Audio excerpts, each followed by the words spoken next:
இந்த வீடியோவில் நம்ம என்ன பார்க்குறோம்னா ஒரு இட்டாலியன் பிரேக்ஃபாஸ்ட், அதாவது சிம்பிளான ஒரு பிரேக்ஃபாஸ்ட், ஹெல்த்தியான பிரேக்ஃபாஸ்ட். இதை எப்படி பண்ணணும் அப்படிங்கிறத தான் பார்க்குறோம். ரொம்ப சிம்பிள். வெங்காயம், அதே மாதிரி green chilli, red chilli, red peppers, பின்ன தக்காளி, இது எல்லாத்தையும் சாப் பண்ணி வச்சுக்கிறேங்க. கொஞ்சம் ஆலிவ் ஆயில் போட்டு அதை அப்படியே வதக்கிட்டு அது மேலே முட்டையை அப்படியே உடச்சி அப்படியே ஊற்றிட வேண்டியதான். ஊற்றிட்டு அதுக்கு மேலே தேவையான அளவு உப்பு ஆட் பண்ணிக்கிறோம். ஏன்னா வெங்காயமும் இதெல்லாம் வதக்கும் போது கொஞ்சமாக உப்பு ஆட் பண்ணிக்கிறணும், கொஞ்சம் பிளாக் பெப்பர் ஆட் பண்ணிக்கிறணும். அதே மாதிரி முட்டையை உடச்சி ஊற்றின பிறகு கொஞ்சம் சால்ட்டு, கொஞ்சம் பிளாக் பெப்பர் ஆட் பண்ணிக்கிறேங்க.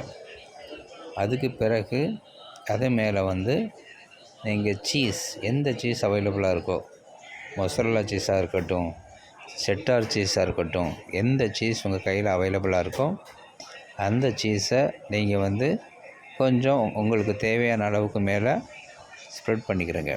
சரியா? அதுக்கு பிறகு தேவைன்னா கொஞ்சம் சால்ட் ஆட் பண்ணலாம், சால்ட் பெப்பர். அந்த மேக்ஸிமம் சீஸு கொஞ்சம் சால்ட் டேஸ்ட்டோடு தான் இருக்கும். அந்த சீஸோடைய சால்ட்டி தன்மையை பொறுத்து நீங்கள் சால்ட்டு வேணுமா வேண்டாமா அப்படின்னு முடிவெடுத்துக்கிறங்க. சரியா? அதுக்கு பிறகு கொஞ்சம் கார்லிக்கும் அதில் சாப் பண்ணி போட்டுருங்க. ஏன்னா கார்லிக்குடைய ஃப்ளேவர் இன்னும் கொஞ்சம் தூக்கி கொடுக்கும்.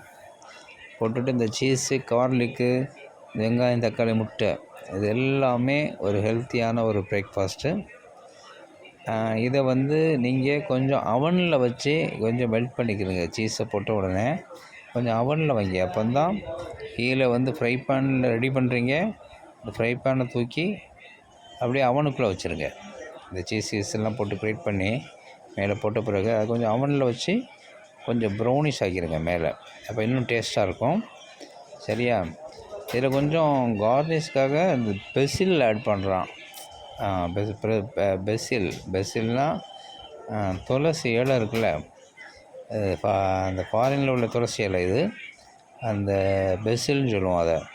அதை தான் மேலே கொஞ்சம் கார்னிஷ் மாதிரி ஆட் பண்ணிவிட்டு நீங்கள் என்ன பண்ணுங்கன்னா அந்த சீஸை கொஞ்சம் ப்ரௌன் ஆகிற அளவுக்கு நீங்கள் அவனில் வச்சு ஹீட் பண்ணிவிட்டு எடுத்து சாப்பிடுங்க. சரியா? இது ஹீட் பண்ணாமல் சாப்பிடும்போது கொஞ்சம் பச்சையாக இருக்கும். சரியா? அது அந்தளவுக்கு டேஸ்ட் இருக்காது.